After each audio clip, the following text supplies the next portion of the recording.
네 애미 애비가 거지 같으니까 우리 아들이 밖에서 딴 여자한테 정 붙인 거 아니야. 너만 조용히 꺼져주면 니네 아빠 병원비 절반은 보태주마. 친정아빠 심장 수술비 2천만 원 때문에 무릎 꿇고 빌었던 그날 밤 시어머니가 협의이혼 서류 옆에 던진 거래였습니다.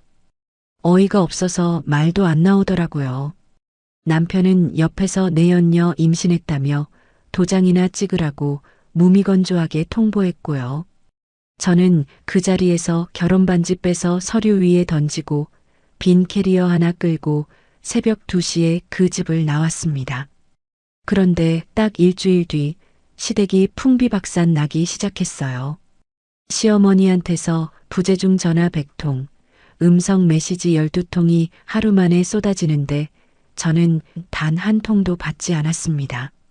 8년 동안 흘린 제 땀, 이자까지 쳐서 돌려받은 이야기 지금 시작합니다. 병원 복도 의자에 앉아 있는데 다리가 말을 듣지 않았습니다. 조금 전 진료실에서 들은 말이 머릿속을 빙빙 돌고 있었죠. 보호자분, 아버님 심장 혈관이 많이 막혀 있어서요. 우회로를 만들어주는 수술을 빨리 받으셔야 합니다. 담당인은 안경을 고쳤으며 차분하게 말을 이었습니다. 보험으로 안 되는 부분이랑 회복기 6개월 간병비까지 합치면 본인 부담만 2천만 원 정도 보셔야 해요. 저는 입술을 깨물며 고개를 끄덕였습니다. 네, 알겠습니다. 일정은 언제쯤 잡을 수 있을까요? 빠를수록 좋습니다. 가족분들이랑 상의하시고 연락 주세요, 따님. 진료실을 나와 복도 의자에 앉자마자 무릎이 후들거리기 시작했습니다. 가방을 뒤져 통장을 꺼내 보았습니다. 친정 명의로 몰래 모아둔 비상금이 480만 원. 8년 동안 시댁 카페 본점에서 새벽 6시에 출근해 밤 11시에 마감까지 도맡으며 받아온 돈은 명절마다 시어머니가 봉투에 넣어주던 용돈 몇십만 원이 전부였습니다. 결혼 8년차 며느리가 자기 이름으로 가진 돈이 480만 원이라니 숫자가 눈앞에서 흐려졌습니다.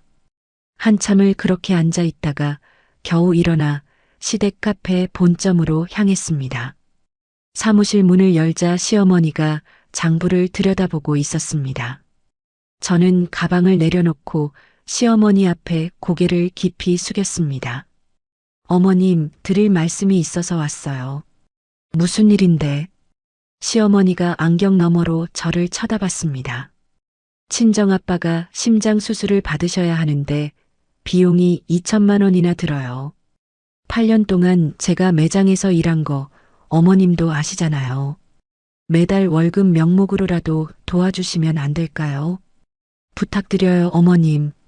시어머니는 잠시 저를 빤히 쳐다보다가 장부를 거칠게 덮었습니다. 예, 너 지금 무슨 소리를 하는 거니? 어머님, 남의 집 사정 때문에 우리 사업체 돈을 빼다 쓰자고? 친정 형편이 어려운 게 왜 우리 책임이야? 시어머니가 자리에서 일어나며 한숨을 길게 내쉬었습니다. 내가 너 며느리로 들인 거지 직원으로 뽑은 거 아니야. 매장에서 좀 거둔 거 가지고 월급 타령하지 마라. 어머님, 거둔 정도가 아니라 제가 8년을. 됐다. 더 듣기 싫다. 시어머니는 그대로 사무실을 나가버렸습니다. 직원들이 슬쩍 눈치를 보며 자리를 비켜주는 게 느껴졌습니다. 저는 빈 가방을 들고 사무실을 나섰습니다. 8년 동안 새벽 출근과 야간 마감을 도맡았던 그 사무실을 마치 처음 보는 사람처럼 한번 돌아봤죠. 집에 도착했을 때는 밤 11시가 넘어 있었습니다. 현관문을 열자 거실 식탁에 남편이 정장 차림으로 앉아 있는 게 보였습니다. 평소 같으면 운동복 차림으로 소파에 누워 있을 시간이었죠. 식탁 위에는 흰 봉투 하나가 가지런히 놓여 있었습니다. 저는 가방을 든 채로 식탁 앞에 멈춰 섰습니다. 왜 그러고 앉아 있어? 무슨 일 있어? 남편이 봉투를 제 쪽으로 밀었습니다.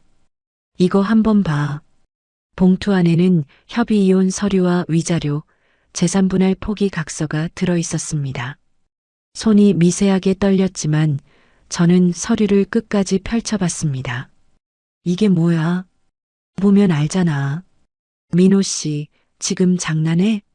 남편이 의자에 등을 기대며 입을 열었습니다.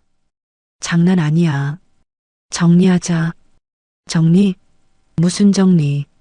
나 만나는 사람 있어. 그 사람이 임신했어. 남편의 목소리에는 미안함도 망설임도 없었습니다. 마치 거래처 미팅 자리에서 안건을 보고하듯 무미건조했죠. 저는 식탁 모서리를 손으로 짚었습니다. 뭐라고 했어, 방금? 애가 생겼다고. 그러니까 너랑은 끝내야 돼. 민호 씨, 지금 제정신이야? 어머니랑도 다 얘기 끝났어.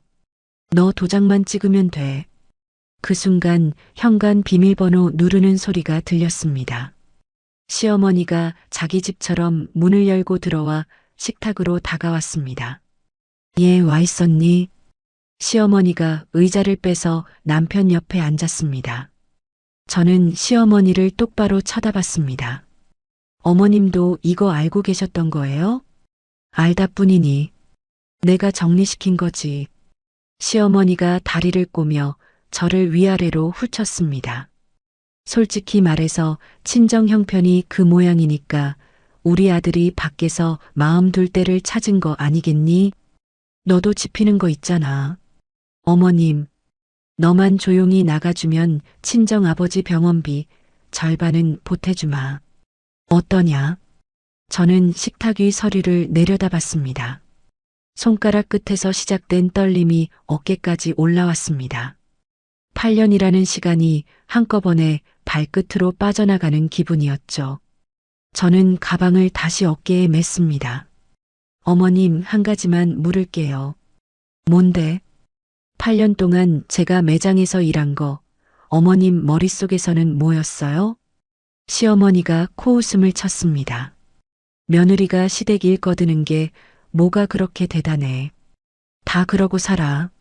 알겠어요. 저는 안방으로 들어가 문을 닫았습니다. 옷장 위에서 캐리어를 꺼내 침대에 올렸습니다.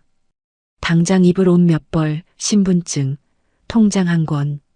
그게 전부였습니다. 가구도 가전도 결혼할 때 가져온 혼수도 손대지 않았습니다. 서랍을 열어 결혼 반지를 꺼냈죠. 손가락에 끼고 다닌 지 8년 된 반지가 오늘따라 무겁게 느껴졌습니다. 캐리어를 끌고 거실로 나왔습니다. 남편과 시어머니는 여전히 식탁에 앉아 있었습니다. 저는 식탁 앞에 멈춰서서 반지를 협의이혼 서류 한가운데에 가만히 내려놓았습니다. 민호 씨, 왜? 반지 여기 둘게. 도장은? 저는 남편을 똑바로 쳐다봤습니다. 도장은 안 찍어. 뭐? 이렇게는 못 끝내. 정식으로 가. 시어머니가 헛웃음을 터뜨렸습니다. 얘 좀 봐. 갑자기 어디서 그런 배짱이 나와서. 어머님, 병원비 보태주신다는 거요. 그거 안 받을게요. 뭐라고? 제가 알아서 할게요. 어머님 돈은 한 푼도 받기 싫어요. 저는 캐리어 손잡이를 꽉 쥐었습니다. 현관문 손잡이를 돌리는데 뒤에서 시어머니 목소리가 날아왔습니다. 너 후회한다. 두고 봐. 저는 뒤도 돌아보지 않고 문을 닫았습니다. 새벽 2시였습니다. 엘리베이터 거울에 비친 제 얼굴은 화장이 다 지워져 있었고 눈밑이 시커멓게 패여 있었습니다. 캐리어 바퀴 소리만 또각또각 빈 복도를 울렸죠. 아파트 단지를 빠져나와 큰 길로 나섰지만 갈 곳이 없었습니다. 택시를 잡아 친정 동네 근처 24시간 찜질방으로 향했습니다. 수면실 한 구석에 자리를 잡고 누웠지만 잠은 오지 않았습니다. 천장 형광등을 멍하니 올려다보는데 아빠 얼굴이 떠올랐습니다. 수술실로 들어가실 아빠. 엄마 손을 잡고 보호자석에 앉아 있을 엄마. 저는 베개에 얼굴을 묻고 소리를 죽였습니다. 다음 날 아침 찜질방에서 나와 친정으로 향했습니다. 대문을 열고 들어가자 엄마가 마당에서 빨래를 널다가 저를 보고 멈췄습니다.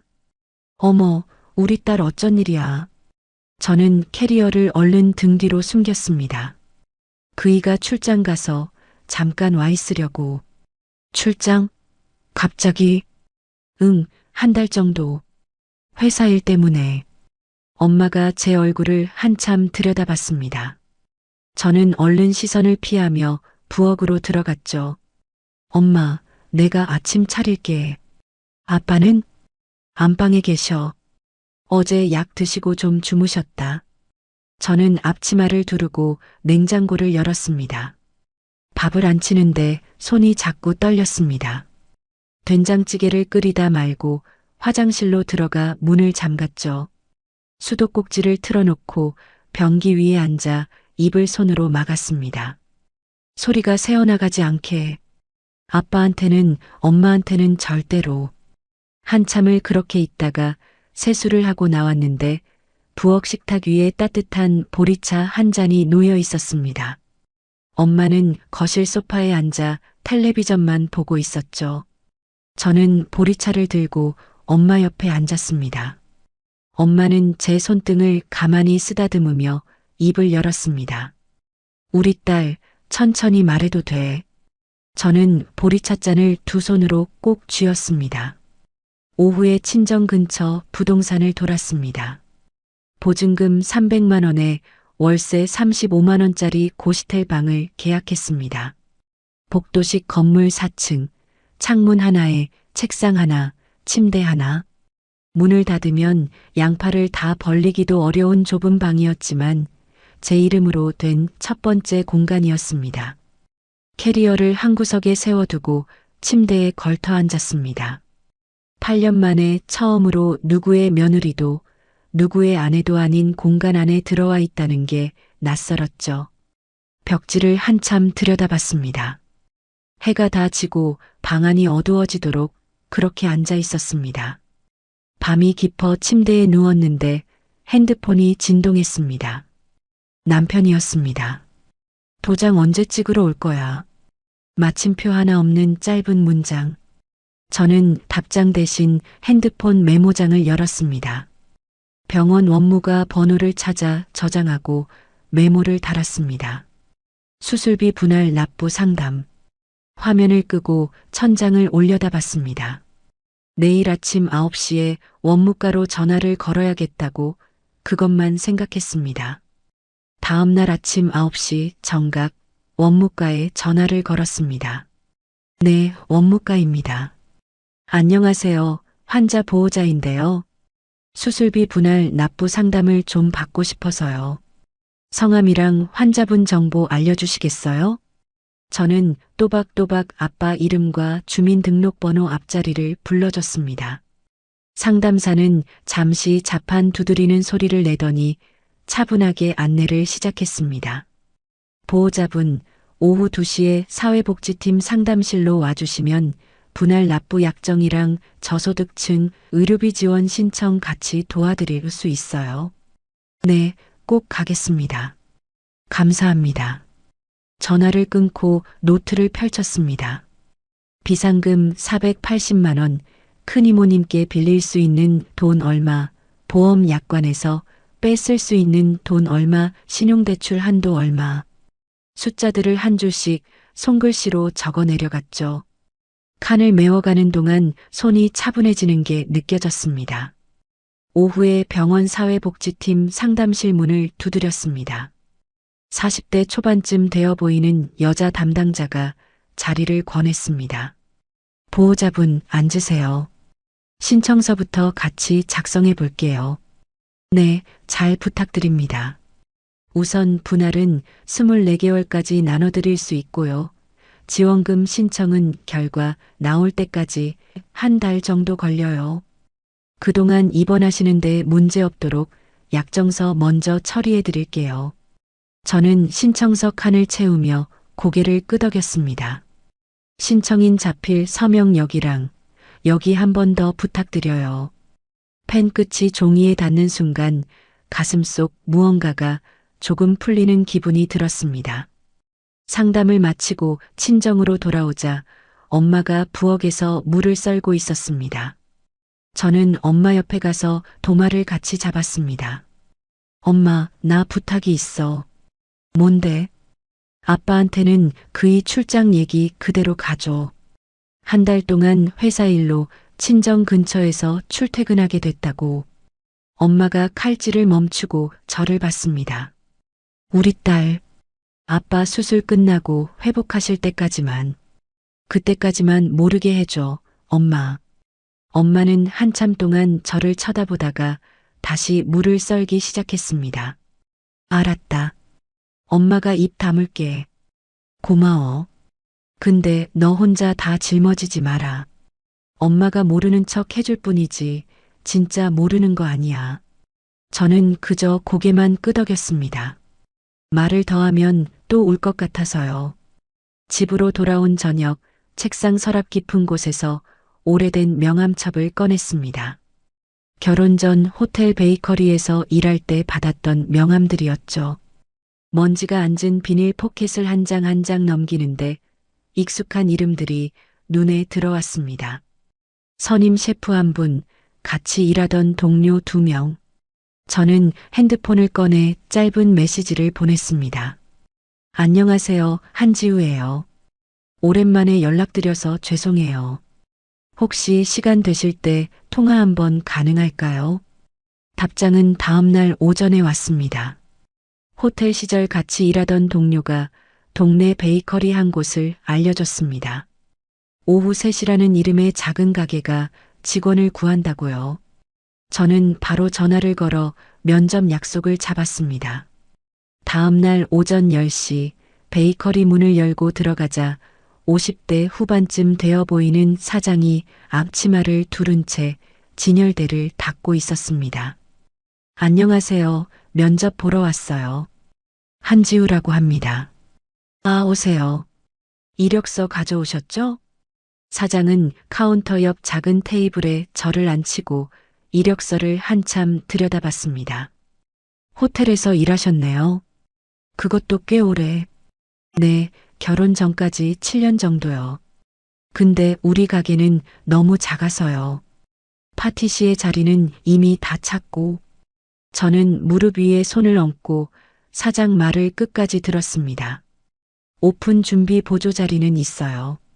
새벽 4시에 나와서 반죽 잡고 5분 예열하는 거. 최저 시급이고. 할게요. 사장이 이력서에서 눈을 떼고 저를 봤습니다. 호텔 출신 손이 새벽 보조하기 아깝지 않아요? 아깝지 않아요. 일할 수 있게 해주세요. 사장은 잠시 저를 쳐다보다가 고개를 끄덕였습니다. 내일부터 나와요. 새벽 4시. 베이커리 문을 나서는데 다리에 힘이 풀려 잠깐 가로등을 잡고 섰습니다. 8년 만에 받아낸 일자리였습니다. 다음 날 새벽 3시 40분에 고시텔을 나섰습니다. 가게 뒷문으로 들어가 앞치마를 두르고 반죽기 앞에 섰습니다.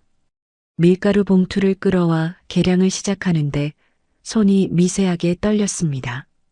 8년 동안 시댁 카페에서 케이크 진열만 했지 직접 반죽을 잡아본 지 너무 오래였죠. 처음 30분은 손이 따로 노는 기분이었습니다. 그런데 2시간쯤 지나자 신기한 일이 벌어졌습니다. 손가락이 먼저 기억을 더듬어가기 시작했죠. 반죽 농도를 잡는 손목 감각, 오븐 문을 여닫는 타이밍, 빵 표면에 칼집을 내는 각도, 머리보다 몸이 먼저 움직였습니다. 일주일이 지난 어느 아침 마감을 끝내고 앞치마를 벗는데 사장이 다가왔습니다. 지우 씨. 네, 사장님. 손이 살아있네. 네. 다음 주부터 정식 파티시에 자리로 옮겨요. 시급도 다시 정합시다. 저는 앞치마를 2손으로 꽉 쥐었습니다. 감사합니다, 사장님. 감사는 무슨. 일 잘하는 사람한테 맞는 자리 주는 게 당연하지. 사장이 등을 두드려주고 자리를 떴습니다. 저는 가게 뒷문으로 나가 잠깐 벽에 기대섰습니다. 새벽 공기가 폐속까지 들어오는 게 느껴졌죠. 그 무렵 시댁 카페에서는 한바탕 난리가 났다는 이야기가 흘러들어왔습니다. 옛 동료 직원에게서 안부 전화가 왔거든요. 사모님, 본점이 지금 발칵 뒤집어졌어요. 왜요? 식자재 발주가 다 엉켜서 주말에 케이크 재료가 동났어요. 손님들 항의가 빗발쳐서 후기 게시판이 난리예요. 사장님은요? 사장님이 직접 매장에 나오셔서 직원들한테 한참 호통치셨어요. 솔직히 사모님 계실 때는 이런 일이 없었잖아요. 저는 핸드폰을 귀에서 잠시 떼고 숨을 골랐습니다. 전화 줘서 고마워요. 너무 신경 쓰지 말고 직원들끼리 잘 견디세요. 네, 사모님. 건강하세요. 전화를 끊고 핸드폰을 책상에 엎어뒀습니다. 통쾌함이라기보다는 그저 담담했죠. 8년 동안 제가 손으로 막아오던 자리가 비어 있는 거니까요. 출근 2주차 어느 오후였습니다. 베이커리 주방에서 신메뉴 시제품을 만들고 있는데 사장이 누군가를 데리고 들어왔습니다. 지우 씨, 인사해요. 컨설팅 의뢰차 오신 분. 저는 손을 앞치마에 닦으며 고개를 들었습니다. 그리고 그 자리에 멈춰 섰습니다. 마주 선 사람도 마찬가지였죠. 지우야? 선배. 호텔 베이커리 시절 같은 팀 선임이었던 강도연 선배였습니다. 8년 만이었습니다. 도연 선배는 한참 말을 잇지 못하다가 손에 들고 있던 명함을 내밀었습니다. 여기 어떻게 오래 비웠다가 다시 시작한 지 얼마 안 됐어. 도연 선배가 명함을 든 손이 살짝 떨리는 게 보였습니다. 잠깐만. 일 끝나면 차 한잔 할 시간 있어? 네, 마감하고 9시쯤요. 그때 보자. 사장이 두 사람을 번갈아 보더니 슬쩍 자리를 비켜줬습니다. 그날 저녁 베이커리 근처 카페에서 도연 선배를 다시 만났습니다. 지우야, 진짜 오랜만이다. 네, 선배도 잘 지내셨죠? 나는 작년에 디저트 컨설팅 회사 차렸어. 작은데 그래도 굴러는가. 대단하시네요. 도연 선배는 커피잔을 손으로 감싸쥐며 한참 저를 봤습니다.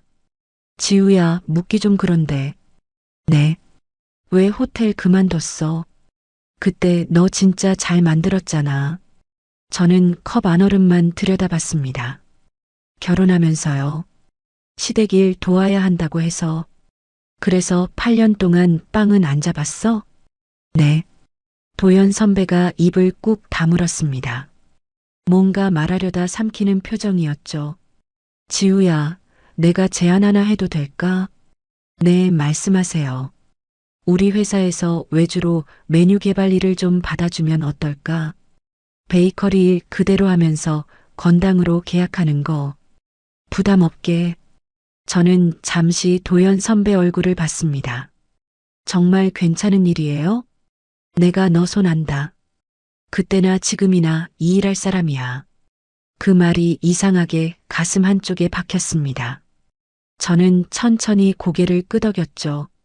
네, 해볼게요.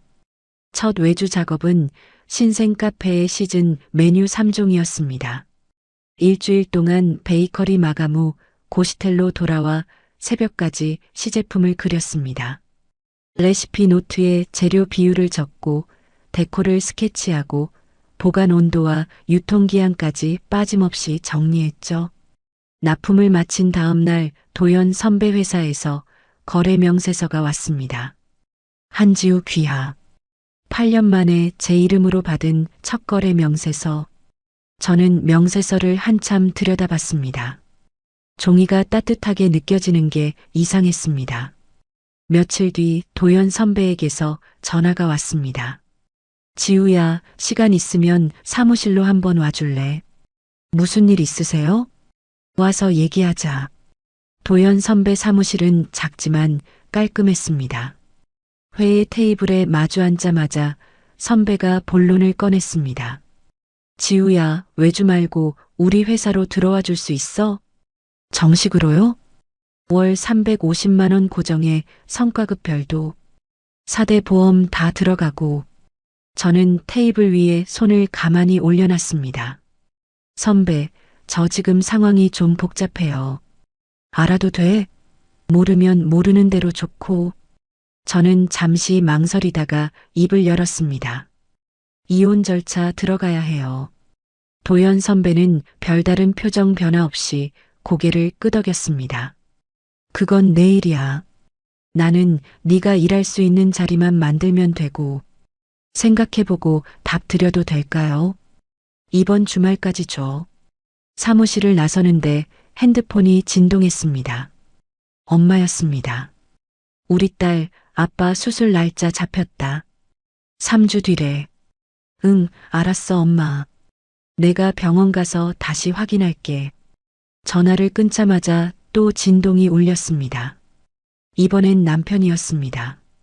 협의 이혼 안 할 거면 소송으로 갈 거야. 똑똑히 알고 있어.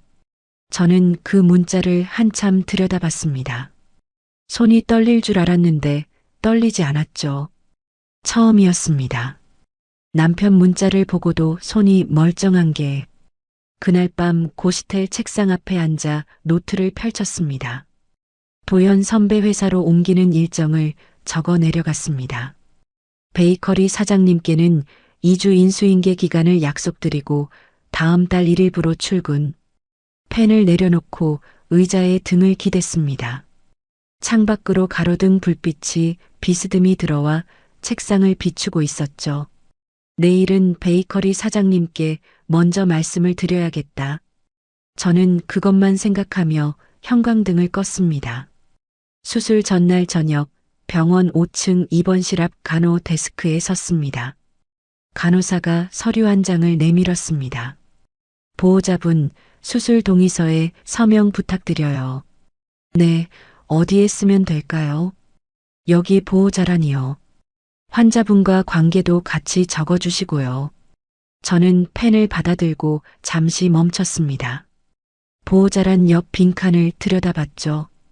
8년 동안 어떤 서류에 서명할 때마다 늘 배우자란에 이름을 적었습니다. 오늘은 처음이었습니다. 딸로서 서명하는 게. 펜을 잡은 손이 종이 위에서 잠시 멈췄다가 천천히 움직였습니다. 한지우, 그리고 그 옆에 딸이라는 두 글자. 서명을 마치고 펜을 돌려주는데 간호사가 미소를 지었습니다. 수고하셨어요. 내일 아침 6시에 수술실 앞으로 오시면 돼요. 네, 감사합니다. 입원실 문을 살짝 열어보니 아빠는 침대에 누워 천장을 보고 있었습니다. 저는 침대 옆 의자에 앉았습니다. 아빠 안 주무셔? 잠이 안 와서. 많이 떨려? 안 떨린다. 우리 딸. 의사 선생님이 잘 해주실 거다.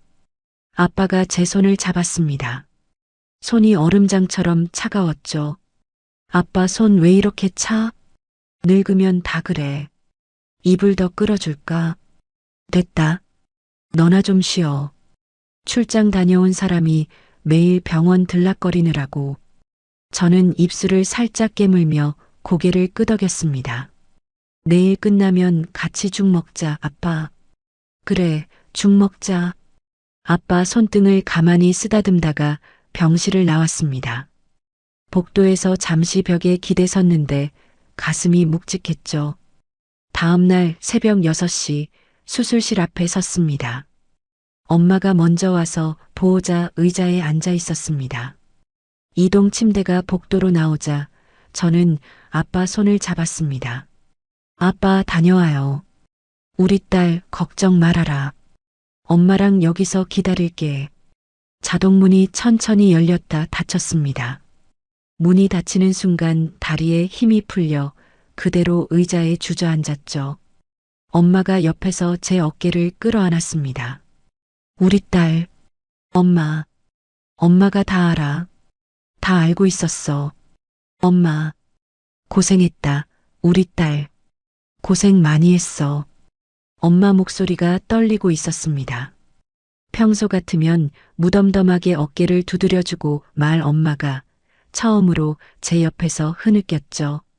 저는 엄마 어깨에 머리를 기대고 한참을 그렇게 있었습니다. 수술은 5시간 가까이 걸렸습니다. 의사가 수술실에서 나와 보호자석 쪽으로 다가왔습니다. 보호자분, 수술 잘 끝났습니다. 감사합니다, 선생님. 오늘은 중환자실에 계실 거고요. 내일부터 면회 가능합니다. 저는 의사에게 깊이 고개를 숙였습니다. 엄마는 옆에서 두 손을 모으고 작게 흐느꼈죠. 엄마를 보호자 대기실 의자에 앉히고 저는 1층 카페로 내려왔습니다. 가방에서 미수금 정산 서류를 꺼내 펼쳤습니다. 병원비 분할 일정과 사회복지팀에서 받은 지원금 안내문을 한 줄씩 짚어가고 있는데 핸드폰이 진동했습니다. 화면에 시어머니 이름이 떴습니다. 저는 받지 않았죠. 진동이 멈추고 잠시 후 문자가 한 통 도착했습니다. 아버님 수술 잘 끝나셨다는 얘기 들었다. 병문안 가도 되겠니? 저는 그 문자를 한번 읽고 핸드폰 설정으로 들어갔습니다. 수신 거부 목록에 시어머니 번호와 남편 번호를 차례로 추가했죠. 화면을 끄고 다시 서류 위로 시선을 옮겼습니다. 다음 주 월요일 도연 선배 회사로 첫 출근을 했습니다. 베이커리 사장님과는 약속한 2주 인수인계를 마치고 깔끔하게 정리한 뒤였습니다. 사무실에 도착하자 도연 선배가 작은 작업 공간으로 저를 안내했습니다. 여기가 내 자리야. 좁아도 일하기는 충분할 거야. 네, 선배. 충분해요. 책상 위에는 명함 박스 하나가 놓여 있었습니다. 상자를 열자 흰 종이 사이로 제 이름이 박힌 명함이 가지런히 들어 있었죠. 한지우, 메뉴 개발 팀장. 저는 명함 한 장을 손에 들고 한참 들여다봤습니다. 4대 보험 가입 서류도 챙겨놨어. 인사팀에 전달만 해주면 돼. 네, 알겠습니다. 도연 선배가 잠시 머뭇거리다가 입을 열었습니다. 지우야. 네. 잘 왔어. 감사해요, 선배. 선배가 자리를 비켜주고 저는 의자에 앉았습니다. 빈 책상 위에 두 손을 가지런히 올려놓고 한참을 그렇게 있었죠. 8년 동안 비어있던 자리가 다시 채워지는 기분이었습니다. 첫 월급 350만 원이 통장에 찍히던 날이었습니다. ATM 앞에 서서 잔액 화면을 2번이나 확인했습니다. 기계에서 명세표가 나와 손에 쥐었죠. 저는 곧장 은행 창구로 가서 자동이체 신청서를 작성했습니다. 매월 절반은 병원비 분할금으로 나머지는 적금과 생활비 계좌로 나누어 보냈습니다.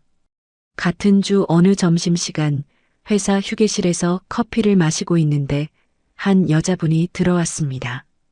마케팅 팀장 윤은희 씨였습니다.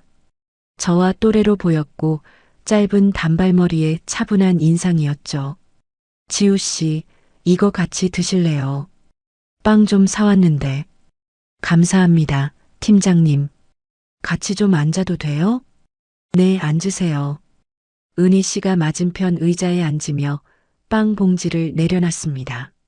메뉴 개발하시는 분이 빵 받으면 좀 그러시죠? 아니에요. 좋아해요. 다른 사람 빵. 은희 씨가 작게 웃었습니다. 저도 사실 디저트 좋아해서 이 회사 들어왔어요. 자식이 있어서 그런가 담궈보면 자꾸 손이 가요. 아, 아이가 있으세요? 네, 7살. 저 혼자 키워요. 저는 빵을 한 입 베어 물며 고개를 끄덕였습니다. 말이 자연스럽게 이어졌습니다. 자식 얘기, 회사 분위기, 도연 선배가 어떤 사람인지. 은희 씨는 말이 빠르지 않고 듣는 시간이 더 길었죠. 그렇게 점심을 3번쯤 같이 한 어느 날 저는 자연스럽게 호칭을 바꿨습니다. 언니라고 불러도 돼요? 그럼요, 지우 씨. 그래주면 좋죠. 네, 은희 언니. 며칠 뒤 점심 회사 근처 작은 식당에서 비빔밥을 먹는데 은희 언니가 조심스럽게 입을 열었습니다. 지우 씨, 네, 언니. 제가 좀 주제 넘은 말해도 될까요? 하세요. 지우 씨 표정 보면 뭐 정리해야 할 일이 있는 것 같아서요. 저는 숟가락을 잠시 내려놨습니다. 티가 많이 나요? 제가 좀 알아요. 그쪽 일. 은희 언니가 가방에서 명함 한 장을 꺼내 슬쩍 밀었습니다. 제가 정리할 때 도움 많이 받았던 분이에요. 박 변호사라고. 언니, 부담 갖지 말고 한 번만 가봐요. 가서 얘기만 해봐도 머리가 좀 정리될 거예요. 저는 명함을 두 손으로 받아 가방에 넣었습니다. 그 무게가 작지 않았죠. 박 변호사 사무실은 회사에서 지하철 두 정거장 거리에 있었습니다. 40대 중반쯤 되어 보이는 남자 변호사가 저를 회의실로 안내했습니다. 지우 씨, 우선 편하게 앉으세요. 커피 한 잔 드릴게요. 감사합니다. 저는 미리 정리해온 자료 봉투를 테이블에 올렸습니다. 8년치 출퇴근 기록, 시댁 카페에서 만든 메뉴 노트, 직원 교육 자료, 식자재 발주 내역. 박 변호사가 봉투를 열어 자료를 한 장씩 넘기기 시작했습니다. 이걸 다 직접 정리하신 거예요? 네, 일하면서 메모해 두던 거예요. 지우 씨, 박 변호사가 안경을 고쳤으며 저를 봤습니다. 이 정도면 위자료뿐만 아니라 재산 분할에서도 충분히 다툴 만해요. 정말요? 가족 사업이라고 해도 며느리 무급 노동을 8년 입증할 자료가 이렇게 정리된 경우는 드물어요. 저는 두 손을 무릎 위에 가만히 모았습니다. 근데 변호사님, 저 솔직히 말씀드릴게요. 착수금 한 번에 못 드려요. 그건 천천히 의논합시다. 분할로 받아도 돼요. 박 변호사가 자료를 다시 봉투에 정리하며 말을 이었습니다. 우선 급한 건 남편분이 보낸 협박성 문자랑 외도 증거예요. 흥신소 같은 데 맡기지 마시고 합법적인 방법으로 모아야 해요. 제가 단계별로 안내해 드릴게요. 네, 변호사님 말씀대로 할게요. 잘 결정하셨어요, 지우 씨. 상담을 마치고 사무실 건물 1층 로비로 내려왔습니다. 엘리베이터 문이 열리는데 마주 선 사람이 저를 알아보고 멈췄습니다. 50대 후반쯤 되어 보이는 남자, 시댁 카페 가맹점주 중 한 분이었습니다. 매년 본사 행사에서 인사를 나누던 분이었죠. 사모님, 어머, 점주님. 사모님, 진짜 사모님 맞으시죠? 여기서 뵐 줄이야. 점주님이 다급한 표정으로 다가왔습니다. 사모님, 솔직하게 좀 여쭤도 될까요? 네, 말씀하세요. 본사에 지금 무슨 일 있는 거 아니에요? 우리 점주들끼리 단톡방에서 난리예요. 식자재 단가도 갑자기 올라가고 정사는 자꾸 밀리고. 저는 잠시 입을 다물었습니다. 여기서 함부로 말을 얹으면 안 된다는 박 변호사의 조언이 머릿속을 스쳤죠. 점주님, 죄송한데 저는 지금 그쪽 일에 대해 답을 드릴 입장이 아니에요. 사모님, 제가 도와드릴 수 있는 게 있으면 차차 말씀 나누시죠. 지금은 좀 어려워요. 점주님이 잠시 저를 쳐다보더니 작게 한숨을 쉬며 명함을 한 장 내밀었습니다. 꼭 한번 연락 좀 주세요. 부탁드립니다. 네, 점주님. 마음만 받을게요. 엘리베이터를 내려 건물 밖으로 나오는데 다리가 무거웠습니다. 시댁 안에서 시작된 균열이 이미 바깥으로 새어나가고 있다는 게 느껴졌죠. 그날 저녁 첫 월급과 큰 이모님이 챙겨주신 종잣돈을 합쳐 작은 원룸으로 이사할 준비를 시작했습니다. 고시텔 짐을 박스에 담는데 책상 서랍 깊은 곳에서 USB 하나가 손에 잡혔습니다. 뽑아서 라벨을 들여다보니 결혼식 영상이라고 적혀 있었죠. 저는 USB를 손바닥에 올려놓고 잠시 들여다봤습니다. 마음이 흔들릴 줄 알았는데 의외로 잔잔했습니다. 종량제 봉투를 가져와 USB를 넣고 입구를 단단히 묶었죠. 봉투를 현관 옆에 놓아두고 저는 방으로 돌아왔습니다. 핸드폰을 열어 박 변호사에게 짧은 문자를 보냈습니다. 변호사님, 다음 주 중에 시간 한 번 더 내주세요. 본격적으로 진행해보고 싶어요. 답장은 금방 왔습니다. 네, 지우 씨. 화요일 오후 3시 어떠세요? 좋아요. 그때 뵐게요. 핸드폰을 책상에 내려놓고 천장을 잠시 올려다봤습니다. 이제 진짜 시작이구나. 말 대신 그 한 줄이 머릿속을 지나갔습니다. 가맹점주를 로비에서 마주친 지 일주일이 지났을 무렵 그 점주님에게서 전화가 걸려왔습니다. 사모님, 잠깐 차 한 잔만 나눠주실 수 있을까요? 정말 짧게요. 점주님, 어디서 뵐까요? 회사 근처로 제가 가겠습니다. 시간만 정해주세요. 저는 박 변호사에게 먼저 사정을 알린 뒤 다음 날 점심시간에 만나기로 약속을 잡았죠. 회사 2블록 옆 작은 카페에 점주님이 먼저 와 앉아 있었습니다. 자리에 앉자마자 점주님은 손을 비비며 말을 꺼냈습니다. 사모님, 솔직히 말씀드릴게요. 본사가 2달 사이에 식자재 단가를 20% 올렸어요. 20%요? 그리고 정산도 한 달씩 자꾸 밀려요. 지난달 정산이 이번 달 마감 전에 들어와야 우리가 직원 월급을 주는데 이게 흔들리니까 다 같이 죽게 생긴 거예요. 저는 커피잔을 두 손으로 감싸 쥐었습니다. 점주님들 단톡방이 있다고 하셨죠? 네, 지금 12명 들어와 있어요. 다들 발만 동동 굴리는데 누구 하나 본사에 정면으로 묻질 못해요. 사모님은 안에서 일해보신 분이니까 조언이라도 좀 부탁드리려고요. 점주님, 저는 잠시 호흡을 골랐습니다. 저는 지금 시댁이랑 정리 절차에 들어가 있어요.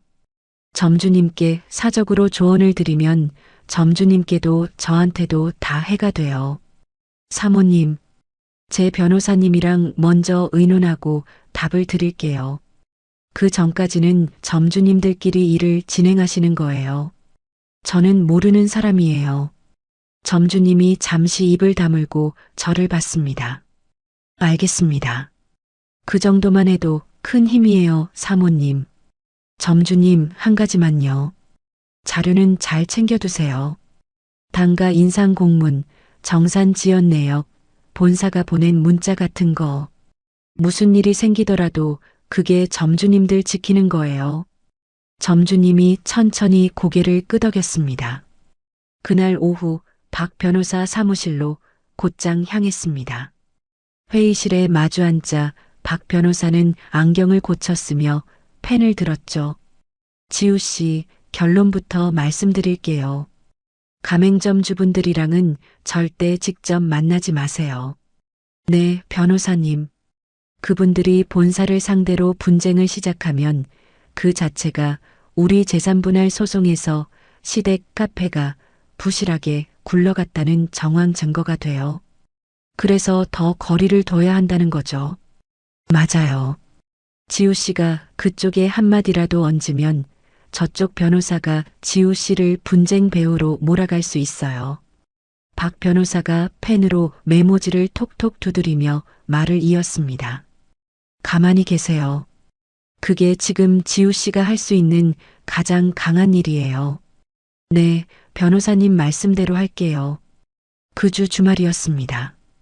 도연 선배 회사가 진행한 프랜차이즈 메뉴 리뉴얼 시연회가 호텔 연회장에서 열렸습니다. 저는 흰 가운을 입고 시연 테이블 옆에 섰죠. 제가 개발한 시그니처 디저트가 차례로 시식대에 올라갔습니다. 클라이언트 측 임원 5명이 한 입씩 맛본 뒤 서로 눈빛을 주고받았습니다. 가장 연배가 있어 보이는 분이 입을 열었죠. 이 메뉴 누가 만든 거예요? 도연 선배가 저를 가리키며 답했습니다. 여기 우리 한지우 팀장이 개발했습니다. 만장일치예요. 이 5종 그대로 갑시다. 제 옆에 서 있던 도연 선배가 작게 한숨을 내쉬며 미소를 지었습니다. 고생했어, 지우야. 감사해요, 선배. 다음 주 월요일 통장에 성과급 200만 원이 찍혔습니다. ATM 앞에서 잔액을 3번이나 확인했죠. 명세표를 손에 쥐고 사무실로 돌아오는데 회사 입구에서 은희 언니가 손을 흔들었습니다. 지우 씨, 성과급 들어왔다면서? 축하해요. 언니가 어떻게 알았어요? 선배가 임원회의에서 한참 자랑하던데요. 우리 팀장 같은 사람이 또 어디 있냐고. 저는 머쓱하게 웃었습니다. 오늘 저녁 같이 먹어요. 내가 살게. 좋아요. 어디서요? 회사 앞 칼국수집. 거기 매콤한 거 잘해요. 그 시각 시댁에서는 한바탕 일이 터지고 있다는 소식이 옛 본사 직원 한 명을 통해 흘러들어왔습니다. 저녁 무렵 옛 직원에게서 짧은 메시지가 왔죠. 사모님, 회장님이 회계 점검 직접 하시다가 호텔 결제건 발견하셨대요. 사장님이랑 크게 부딪히셨어요. 저는 메시지를 한번 읽고 답장 없이 화면을 껐습니다. 며칠 뒤 오전 모르는 번호로 전화가 왔습니다. 망설이다 받았는데 시아버지였습니다. 아가, 저는 잠시 숨을 골랐죠. 네, 아버님. 바쁘니? 잠깐 통화 가능하니? 시아버지 목소리는 평소 단단하던 음색이 빠져 있었습니다. 아버님, 죄송한데요. 저 지금 일하는 중이에요. 그래, 길게 안 잡으마. 그동안 우리 집안이 너한테. 아버님, 저는 말을 끊었습니다. 저 모든 연락은 변호사님 통해서 서면으로만 받기로 했어요. 이해해 주세요. 아가, 그렇게까지. 죄송합니다, 아버님. 끊을게요. 전화를 끊고 핸드폰을 책상 위에 엎어 놓았습니다. 손바닥이 살짝 땀에 젖어 있었죠. 박 변호사에게 곧바로 메시지를 보내 통화 내역을 보고했습니다. 잘하셨어요, 지우 씨. 다음번에 또 연락 오면 그대로 끊으시면 돼요. 저쪽 입장은 서면으로만 받겠습니다. 다음 날 박 변호사 사무실에서 시아버지 측 내용 증명을 확인했습니다. 박 변호사가 봉투를 열어 한 장 한 장 펼쳐 보여줬죠. 아가, 그동안의 노고를 인정한다. 정식 절차를 통해 합당한 보상을 논의하고 싶구나. 저는 그 문장을 한참 들여다봤습니다. 가슴속에서 무언가가 흔들리는 게 느껴졌죠.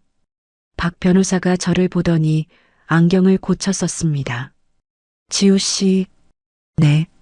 마음 흔들리시는 거 알아요. 근데 이건 회유책일 수 있어요. 회유책이요? 본사 회계 문제, 가맹점주 동향, 사모님 측 외도 정황. 이게 다 한꺼번에 터지기 직전이에요. 사돈어른 입장에서는 며느리분이랑 빨리 합의로 정리하는 게 가장 손해를 덜 보는 길이거든요. 아, 법정에서 만나는 게 가장 안전해요. 정마음이 쓰이시면 그 마음은 마음대로 두시고 절차는 절차대로 가셔야 돼요. 저는 두 손을 무릎 위에 모으며 천천히 고개를 끄덕였습니다. 네, 변호사님. 알겠어요. 며칠 뒤 일반 병실로 옮긴 아빠를 보러 갔습니다. 병실 문을 열자 큰 이모가 침대 옆 의자에 앉아 아빠와 이야기를 나누고 있었죠. 우리 조카 왔니? 큰 이모 오셨어요. 큰 이모가 자리에서 일어나 제 손을 잡았습니다. 지우야, 잠깐 복도 좀 나가자. 복도 끝 자판기 앞에서 큰 이모가 가방을 뒤져 흰 봉투 하나를 꺼냈습니다. 이거 받아라. 이게 뭐예요, 이모? 내 이모부랑 의논해서 모은 거다. 1,000만 원 들어있다. 저는 봉투를 두 손으로 받지 못하고 잠시 멈췄습니다. 이모, 저 이거 못 받아요. 받아. 이모, 제가 이제 일도 하고 있어서요. 어떻게든. 지우야. 큰 이모가 제 손에 봉투를 단단히 쥐어주며 저를 봤습니다. 내 엄마가 너 시집 보낼 때 내가 신부 화장 곱게 시켜서 보냈잖아. 그때 약속한 게 있어. 우리 조카 힘들면 내가 옆에서 손 잡아준다고. 이모. 그러니까 받아라. 이건 도움이 아니라 그때 한 약속이다. 저는 봉투를 가슴에 안고 그 자리에서 소리내어 울었습니다. 큰 이모가 등을 토닥였죠. 복도를 지나가던 간호사 한 분이 잠시 멈췄다가 자리를 비켜줬습니다. 병원에서 돌아오는 길에 박 변호사 사무실에 들러 착수금 잔액을 결제했습니다. 집으로 가는 지하철 안에서 통장 잔액을 확인했죠. 남은 금액으로 작은 원룸 이사를 마무리할 수 있을 만큼은 됐습니다. 이사 첫날 밤, 텅 빈 원룸 한가운데 박스 위에 앉아 노트를 펼쳤습니다. 펜을 들고 천천히 한 줄을 적었습니다. 이제 진짜 시작이다. 종이 위 잉크가 마르는 동안 잠시 그 줄을 들여다봤죠. 같은 시각, 시댁에서는 시아버지와 시어머니의 갈등이 본격적으로 새어나오고 있었습니다. 옛 본사 직원이 또 짧은 메시지를 보내왔죠. 사모님, 두 분이 따로 출근하시기 시작했어요. 사장님은 본점 매장이랑 한참 거리 두고 회장님은 사무실에 박혀 계세요. 직원들 분위기가 살얼음 판이에요. 저는 메시지를 한번 읽고 답장 없이 화면을 껐습니다. 그날 밤 11시쯤 은희 언니에게서 전화가 왔습니다. 지우 씨, 자요? 아니요, 언니. 아직 안 자요. 내일 일 하나 알려주려고. 가맹점 주분들이 본사 앞에서 1인 시위한대요. 1인 시위요? 네, 7명. 자영업 유튜브 채널 2곳에서 현장 취재 예고했고요. 자영업자 카페에도 글이 올라와 있어요. 언니가 어떻게 그걸? 우리 회사 클라이언트 중에 자영업 쪽 일하는 분이 있어요. 거기서 흘러 들어왔어요. 저는 잠시 침묵했죠. 언니, 알려줘서 고마워요. 내일 일 마치고 변호사님이랑 일정 한번 정리해요. 협의 이혼 거부 의사도 정식으로 통보해야 할 때 같아요. 네, 그렇게 할게요. 전화를 끊고 박 변호사에게 짧은 메시지를 남겼습니다. 변호사님, 내일 본사 앞에서 가맹점 주분들 1인 시위 있다고 합니다. 다음 주 협의 이혼 거부 통보 일정 잡고 싶어요. 답장은 금방 왔죠. 네, 지우 씨. 내일 오전 상황 보면서 같이 일정 정리합시다. 핸드폰을 베개 옆에 두고 자리에 누웠습니다. 박스로 가득한 방 천장이 낯설었지만 이상하게 마음은 차분했죠. 내일 본사 앞 풍경이 머릿속에 잠시 떠올랐다 사라졌습니다. 저는 눈을 감고 손등으로 이마를 가만히 덮었습니다. 다음 날 오전 9시쯤이었습니다. 회사 사무실에서 메뉴 스케치를 그리고 있는데 은희 언니가 노트북을 들고 제 자리로 다가왔습니다. 지우 씨, 영상 올라왔어요. 벌써요? 실시간으로 올라오고 있어요. 한번 봐요. 언니가 모니터를 제 쪽으로 돌려줬습니다. 화면 속에는 시댁 카페 본사 앞 인도의 점주님 7분이 피켓을 들고 한 줄로 서 있었습니다. 피켓에는 굵은 글씨로 본사는 정산을 책임져라. 당가 인상 즉시 철회하라고 적혀 있었죠. 영상 아래 댓글이 빠르게 올라오고 있었습니다. 저 브랜드 자주 가는 곳인데 충격이다. 이런 일이 있었구나. 앞으로는 안 가야겠다. 언니가 키보드를 두드려 다른 창을 열었습니다. 여기 좀 보세요. SNS 평점. 화면에 시댁 카페 본사 페이지가 떠 있었습니다.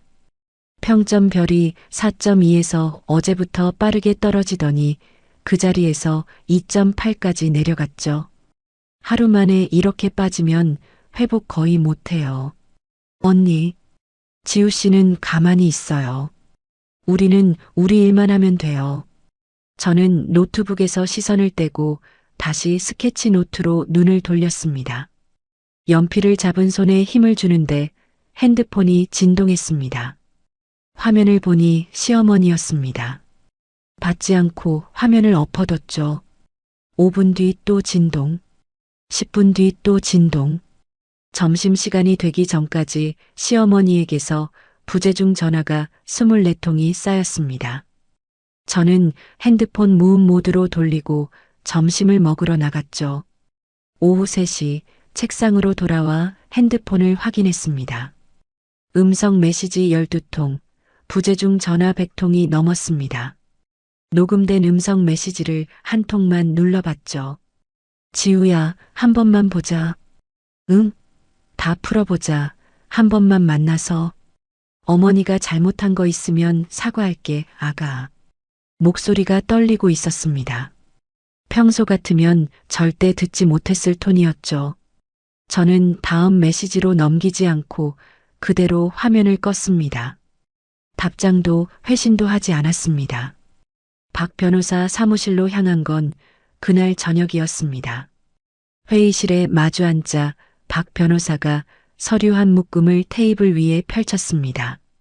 지우 씨, 결정해야 할 시간이에요. 네, 변호사님. 협의 이혼 안 한다는 입장 정식으로 통보하고 우리는 이혼 소송으로 갑니다. 소장 초안 한번 같이 봐요. 박 변호사가 한 장씩 짚어가며 설명을 이어갔습니다. 이혼 사유는 2가지로 정리했어요. 첫째, 남편 측 부정행위.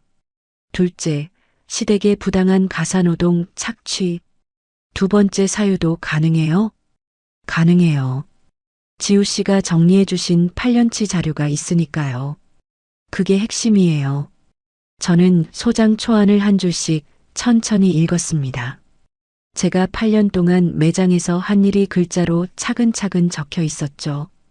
8년 동안 한 번도 누구에게도 인정받지 못한 일이 처음으로 종이 위에서 형태를 갖추는 순간이었습니다. 변호사님, 이대로 진행해 주세요. 네, 다음 주 월요일에 가정법원에 접수할게요. 박 변호사가 펜을 내려놓고 저를 봤습니다. 지우 씨, 한 가지 더요. 남편분 쪽에서 곧 직접 연락 올 거예요. 회유든 협박이든. 어떻게 해야 돼요? 받으세요. 단, 제가 사무실에 와 계실 때만요. 통화 녹음동에 받으시고 자연스럽게 외도랑 임신 사실 인정 발언 끌어내시면 돼요. 제가 할 수 있을까요? 하실 수 있어요. 8년 동안 매장 운영하신 분이에요. 저는 작게 고개를 끄덕였습니다. 소장이 가정법원에 접수된 다음 날 오후였습니다. 박 변호사 사무실 회의실에 앉아 핸드폰을 책상 위에 올려뒀습니다. 박 변호사는 맞은편에 앉아 펜을 들고 메모지를 펼치고 있었죠. 핸드폰이 진동했습니다. 남편이었습니다. 박 변호사가 작게 고개를 끄덕였습니다. 저는 통화 버튼을 누르고 스피커폰으로 전화했죠. 여보세요. 지우야. 남편이 처음으로 제 이름을 부른 게 8년 만이었습니다. 저는 책상 모서리를 손가락으로 가만히 짚으며 입을 열었죠. 민호 씨, 무슨 일이야? 소장 받았어. 우리 이렇게까지 가야 돼? 민호 씨가 보낸 문자가 마지막 통보였잖아. 그건 내가 좀 흥분해서. 흥분? 지우야, 우리 그냥 협의로 가자. 응? 저는 박 변호사 쪽을 한번 본 뒤 다시 입을 열었습니다. 민호 씨, 한 가지만 묻자. 뭔데? 그 사람 아직 만나? 그건 왜? 아이는 어떻게 됐어? 진짜 임신은 한 거야? 남편이 잠시 침묵하다가 한숨을 내쉬었습니다. 임신은 맞아. 민호 씨 입으로 다시 말해줘. 나 똑똑히 듣고 싶어서. 만나는 사람 있고 그 사람 임신했어. 그래서 그날 그렇게 말한 거야. 박 변호사가 메모지에 짧게 동그라미를 쳤습니다. 저는 호흡을 천천히 골랐죠. 민호 씨, 이혼은 정식으로 가. 협의는 없어. 지우야, 위자료 그거 내가 다는 못 줘. 그건 알지? 못 주면 법대로 가져갈게. 너 진짜 변했다. 민호 씨가 변하게 했지. 저는 통화 종료 버튼을 눌렀습니다. 핸드폰이 잠잠해지자 박 변호사가 작게 미소를 지었습니다. 지우 씨, 네, 변호사님. 이 정도면 위자료 협상에서 우리가 주도권줍니다. 정말요? 본인 입으로 외도랑 임신 사실 인정한 녹취 확보됐어요. 다른 증거 없이도 이거 하나로 충분해요. 저는 손등으로 눈가를 한번 닦았습니다. 박 변호사가 자리에서 일어나며 종이컵에 물을 따라 건넸죠. 한 모금 드세요. 물이 따뜻했습니다. 그 시각 시댁에서는 일이 한꺼번에 무너지고 있었다는 소식이 옛 본사 직원을 통해 흘러 들어왔습니다. 며칠 뒤 직원이 짧은 음성 메시지를 보냈죠. 사모님, 회계 감사 결과 나왔어요. 본부장님이랑 그 여자분이 지난 1년 동안 본사 법인카드로 쓴 게 8,400만 원이래요. 저는 메시지를 2번 들었습니다. 이어지는 소식들이 차례로 흘러 들어왔죠. 시아버지가 아들을 본사에서 해임했다. 그 여자는 다음날 SNS와 연락처를 모두 정리하고 잠적했다. 남편은 일자리와 내연녀를 동시에 잃은 채 시댁 본가로 돌아갔지만 시어머니마저 카드를 끊어버렸다. 저는 그 모든 이야기를 박 변호사에게만 보고하고 다른 누구에게도 입을 열지 않았습니다. 며칠 뒤 도연 선배가 사무실로 저를 불렀습니다. 회의 테이블에 마주 앉자 선배가 차분하게 입을 열었죠. 지우야, 너한테 먼저 말해야 할 일이 있어. 무슨 일이세요, 선배? 가맹점주 연합 쪽에서 우리 회사에 컨설팅 의뢰가 들어왔어. 새 브랜드 만드는 일이래. 저는 잠시 숨을 골랐습니다. 시댁 카페 점주분들이요? 맞아. 지우야, 윤리적으로 문제 안 되게 처리하고 싶어. 네가 부담스러우면 너 빼고 진행할게. 결정 네가 해. 저는 도연 선배 얼굴을 한참 봤습니다. 선배의 눈빛은 흔들림이 없었죠. 선배, 며칠만 생각해 볼게요. 그래, 천천히 결정해. 그날 저녁 원룸으로 돌아와 노트를 펼쳤습니다. 한 줄씩 적어 내려갔죠. 이 일은 시댁을 무너뜨리는 일인가? 새로운 브랜드를 만드는 일인가? 점주님들은 시댁이 아니다. 그분들은 8년 동안 본사 정산에 의존해 살아온 사람들이다. 내가 빠진다고 그분들의 분쟁이 멈추지 않는다. 펜을 내려놓고 천장을 잠시 올려다봤습니다. 다음 날 출근하자마자 도연 선배 자리로 갔습니다. 선배, 결정했어요. 어떻게? 같이 갈게요. 이건 시댁을 무너뜨리는 일이 아니라 새로운 브랜드를 만드는 일이에요. 도연 선배가 잠시 저를 봤습니다. 잘 결정했어, 지우야. 근데 한 가지만요. 뭐? 개인 감정으로 일하지 않을게요. 점주님들 입장에서, 손님들 입장에서만 만들게요. 그래, 그렇게 가자. 그날 저녁 아빠가 퇴원해 친정으로 돌아오는 날이었습니다. 병원에서 친정까지 모시고 와 거실 소파에 앉혀드린 뒤 엄마가 죽을 한 그릇 차렸죠. 저는 아빠 옆에 앉아 무릎 담요를 다리에 덮어드렸습니다. 아빠, 답답하지 않아?